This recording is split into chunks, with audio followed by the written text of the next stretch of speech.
आज हम बात करेंगे अनलॉक 4 में भी नहीं खुलेंगे स्कूल व कॉलेज। मध्य प्रदेश सरकार का तोहफा, मेधावी विद्यार्थियों को मिलेंगे 25,000। राज्यसभा सत्र में बेरोजगारों को 15,000 रुपए प्रति माह भत्ता देने की उठी मांग। 50 साल के ऊपर के सरकारी बाबुओं की होगी छुट्टी, सीएम योगी ने जारी किया आदेश। बस एक नियम और लुवास भर्ती परीक्षा के टॉपर हुए बाहर, कम स्कोर वाले को मिली नौकरी। जल्द चुनी जाएगी भारत की राष्ट्रीय तितली। BOI यानी बैंक ऑफ इंडिया में 216 क्रेडिट ऑफिसर पदों पर है वैकेंसी।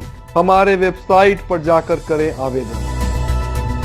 नमस्कार दोस्तों, रोजगार की दुनिया में आप सभी का स्वागत है। मैं मनीष कुमार। चलिए फटाफट करते हैं आज के दिन की शुरुआत और खबरों से। आज की सबसे बड़ी खबर आ रही है अनलॉक 4 की प्रक्रिया को लेते हुए। आपको बताते चले कि आगामी 29 सितंबर से अनलॉक 4 की प्रक्रिया शुरू हो रही है, लेकिन इस बीच फिर भी ये सख्त ऐलान है केंद्र सरकार का कि स्कूल और कॉलेज बंद रहेंगे, वहां कोई क्लासेस नहीं लगेंगी। जो विद्यार्थी होंगे उनको घर से ही स्मार्ट क्लास अटेंड करना पड़ेगा।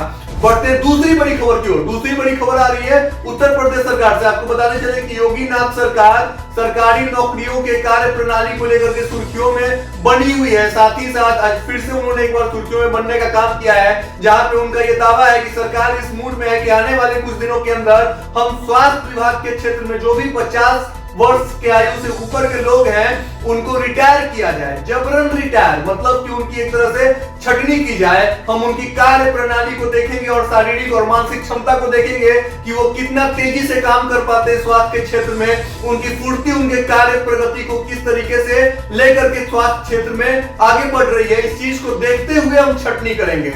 मतलब ये भी एक खतरे की घंटी है उन तमाम बाबुओं के लिए जो लोग अपनी जिंदगी के 50 वसंत को गुजार चुके हों स्वास्थ्य विभाग के साथ जुड़ने के बाद भी।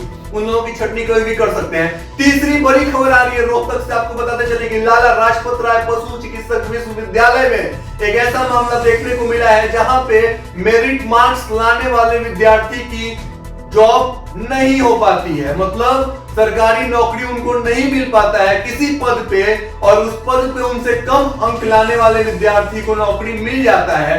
बट पूरा मामला आपको बता दें, पूरा मामला यह है कि 2015 में चुनाव के बाद हरियाणा सरकार ने यह फरमान जारी किया था कि जिस घर से लोग सरकारी नौकरी में नहीं है, मतलब उनके माता पिता भाई बहन अगर सरकारी नौकरी में नहीं है, तो उस घर के उस लड़के को या उस लड़की को अलग से 5 अंक दिए जाएंगे किसी भी सरकारी नौकरी के लिए जो हरियाणा सरकार के अंतर्गत आता है। वहां पे उनको एक वेटेज मिला जाएगा।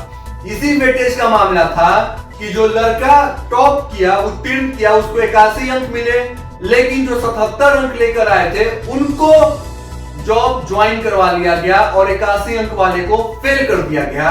ये 5 नंबर ग्रेस मार्क मिले इसलिए क्योंकि जो 81 नंबर लाने वाले विद्यार्थी थे उनके माता पिता या उनके परिवार के कोई सदस्य सरकारी नौकरी में थे। अब जरा सोचिए कि दिन रात लोग मेहनत मशक्कत करते हैं, आधे आधे नंबर के लिए लोगों का इंटरव्यू और एग्जाम रह जाता है। यहाँ पे 5 नंबर कितना मायने रखता है। बढ़ते हैं अगली खबर की ओर। अगली खबर आ रही है राज्यसभा से। आपको बताते चले कि राज्यसभा सदस्य रामगोपाल यादव ने सरकार के सामने ये अपना प्रस्ताव रखा है कि जितने भी लोग कोरोना महामारी को मद्देनजर रखते हुए लॉकडाउन के अंतर्गत बेरोजगार हुए हैं, उन सभी लोगों को और उनसे पहले जितने भी लोग बेरोजगार हैं उन सभी युवाओं को 15,000 रुपए मासिक भत्ता दिया जाए, ताकि वो अपना घर का खर्चा चला सके, अपनी दिनचर्या को ढाल सके, उसे चला सके। तो ये एक मांग, ये अच्छी मांग है, सरकार की अच्छी पहल है। ये मुकम्मल हो ना हो, कायम हो ना हो, ये बात की बात है। लेकिन अगर हमारे बीच का कोई राजनेता इस तरह की सोच रखता है, मांग रखता है, तो यकीनन उस देश की आवाम के लिए एक अच्छी खबर है। बाकी विपक्ष का काम ही है सवाल पूछना, हमारा भी काम है सत्ता से सवाल पूछना। बढ़ते हैं अगली खबर की ओर। अगली खबर आ रही है मध्य प्रदेश से। आपको बताते चले कि मध्य प्रदेश सरकार ने यह फरमान जारी किया है कि जो भी 12वीं क्लास के विद्यार्थी 85% से ज्यादा अंक के साथ उत्तीर्ण हुए हैं उन सभी को 25,000 रुपए दिए जाएंगे लैपटॉप लेने के लिए, चाहे वो छात्र हो या छात्राएं हो। तो मध्य प्रदेश सरकार का एक बहुत ही अच्छा ये पहल है। आपको बताते चले कि 16,000 से भी ज्यादा विद्यार्थी इस श्रेणी में आते हैं जिनको आने वाले समय में सरकार 25,000 रुपए देगी, ताकि वो लैपटॉप लेकर के और अपने सुनहरे भविष्य की कल्पना कर सके। बढ़ते हैं अगली खबर की ओर और अगली खबर है राष्ट्रीय तितली से। जी हाँ, तितली का नाम सुनकर के चेहरे पे मुस्कान आना लाजमी है, क्योंकि तितली के पंखों में रंगा सतरंगी कलर इस बात का उपदेश देता है कि आपका जिंदगी कितना रंगीन है। किसी भी निराश आदमी के भी आंखों में चमक आ जाए जब वो तितली का दीदार करे। तो इसी तितली के दीदार के लिए हिंदुस्तान की सरकार अब राष्ट्रीय तितली का भी उद्घोष करना चाहती है, चयन करना चाहती है कि हमारे मुल्क में भी एक राष्ट्रीय तितली हो। आपको बताते चले कि पूरे इंडिया में अभी कम से कम 100 से भी ज्यादा नस्ल के प्रजाति पाए जाते हैं तितलियों के मामले में, जिनमें से 7 तितलियों का चयन किया गया है। और ये तमाम 7 तितलियों के वोटिंग होंगे सोशल प्लेटफॉर्म पे। आप जाइए और रजिस्टर करिए और वहां पे आप अपनी मनपसंद तितली को वोट दे सकते हैं और वोट के तहत किसी एक तितली का चुनाव होगा। आपको बता दें ये भी कि सोशल मीडिया पे तितली के रंग और उसके गुण और उसके कार्य क्षमता, ये सब कुछ उसके फीचर वहां पे डाले गए हैं। आप जाइए जरूर और वहां पे आप जाकर के अपनी मनपसंद तितली का चयन करिए।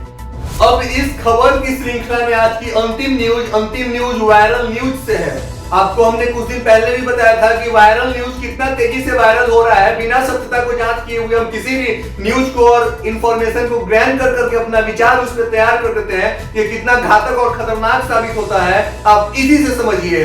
कुछ दिनों से ट्रेंड कर रहा है कि कोरोना महामारी को मद्देनजर रखते हुए सरकार पे आर्थिक दबाव का बोझ इतना बड़ा है कि अब किसी भी तरह का यूपीएससी का, रेलवे का या बैंक का, सरकारी नौकरी का कोई भी पद नहीं निकलेगा। जरा सोचिए कि अगर ये खबर तैयारी कर रहे उन विद्यार्थियों तक पहुंचे तो उन पे कैसा लगेगा। बाद में जब इस खबर की सत्यता को पता किया गया तो ये पता चला कि एक फेक न्यूज है।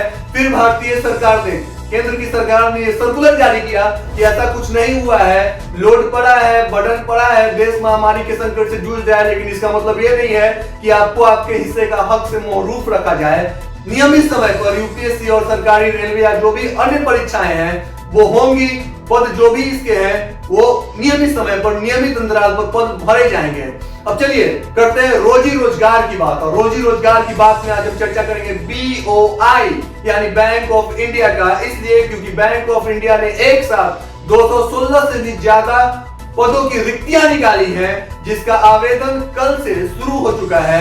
अगर आपने नहीं किया है और बैंक की आप तैयारी कर रहे हैं तो आप तुरंत जाइए हमारे वेबसाइट पे और वहां देखिए कि क्या क्या उसके प्रोसीजर हैं। और आप चाहें तो वहां हमारे वेबसाइट पर जाकर के jobeternal.com पे आप जाकर के हमारे वेबसाइट से आप लॉगिन कर सकते हैं, आप फॉर्म अपलोड कर सकते हैं। हमारे कस्टमर केयर एग्जीक्यूटिव वहां पे बैठे हैं आपकी तमाम समस्याओं का समाधान करने के लिए, उसे हल करने के लिए। सिर्फ एक क्लिक हमारे वेबसाइट पे जाइए और आप तुरंत अप्लाई कर सकते हैं। 216 से भी ज्यादा पोस्टें हैं। कल से आवेदन ली जा रही है। 30 सितंबर लास्ट डेट है आवेदन की। अब 30 सितंबर तक हमारे पोर्टल पे जाकर के अपलोड कर सकते हैं। तो आज की इस विशेष पेशकश में बस इतना ही।